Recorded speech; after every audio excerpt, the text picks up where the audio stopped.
হজরত ইবনে মাসুদ ও ইবনে আব্বাস রাদিয়াল্লাহু তাআলা আনহু হতে বর্ণিত, যখন আল্লাহ পাক হজরত ইব্রাহিম আলাইহিসসালামের কাজে সন্তুষ্ট হয়ে তাকে খলিলুল্লাহ উপাধি দান করেন, তখন আজরাইল আলাইহিসসালাম বলেন, হে আল্লাহ পাক, আপনি হুকুম করলে আপনার খলিলকে এই সুসংবাদটি আমি শুনিয়ে আসতে পারি। আল্লাহ পাক বললেন, তোমাকে অনুমতি দিলাম। আদেশ পেয়ে আজরাইল আলাইহিসসালাম হজরত ইব্রাহিম আলাইহিসসালামের নিকট আসলেন এবং তাকে সুসংবাদ শোনালেন।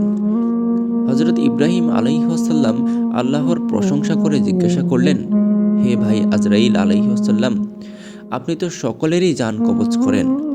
কাফেরদের জান কবজ করার সময় আপনি কি রূপ ধারণ করেন?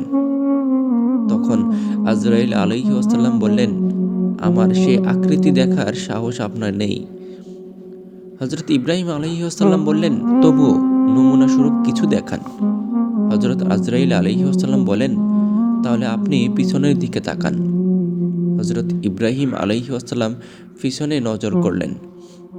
কিছুক্ষণ পর সামনে তাকানো মাত্র দেখলেন, জমিন হতে আসমান পর্যন্ত এক দীর্ঘকায় বিকট আকৃতির পুরুষ, তার মুখ দিয়ে লেলিহান আগুনের শিখা বের হচ্ছে। শরীরের প্রতিটি লোম যেন এক একটি অগ্নিপুরুষের ন্যায় তার মুখের ভিতর হতে অগ্নিশিখা বাহির হচ্ছে। এটা এক মুহূর্তের ঘটনা মাত্র। হজরত ইব্রাহিম আলাইহিসসালাম বেহুশ হয়ে পড়লেন।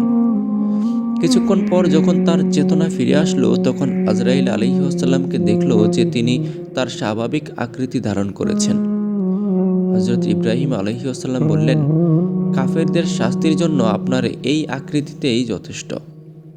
পরে হজরত ইব্রাহিম আলাইহিসসালাম আবার বললেন, হে ভাই আজরাইল আলাইহিসসালাম, ইমানদারদের জান কবজ করার সময় আপনি কী রূপ আকৃতি ধারণ করে থাকেন?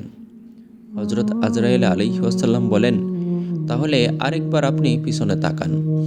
কিছুক্ষণ পর সামনের দিকে তাকিয়ে দেখেন, এক অনিন্দ সুন্দর যুবক তার সম্মুখে দাঁড়িয়ে আছেন।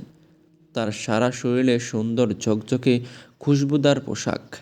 যতই তার দিকে নজর করা যায়, ততই তাকে দেখার আগ্রহ বেড়ে যায়।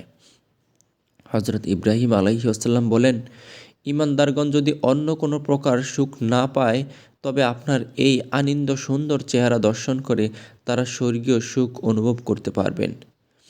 হে আল্লাহ, আমাদেরকে ঈমানি মৃত্যু দান করিও। আমিন। আশা করি এখান থেকে আপনারা কিছু শিখতে পেরেছেন। আপনাদের জীবন বদলে যাবে এই ভিডিও থেকে ইনশাআল্লাহ। সবাই ভালো থাকবেন, সুস্থ থাকবেন। আল্লাহ সবাইকে ভালো রাখুক, সুস্থ রাখুক। আল্লাহ হাফেজ। আসসালামু আলাইকুম ওয়া রাহমাতুল্লাহি ওয়া বারাকাতুহু।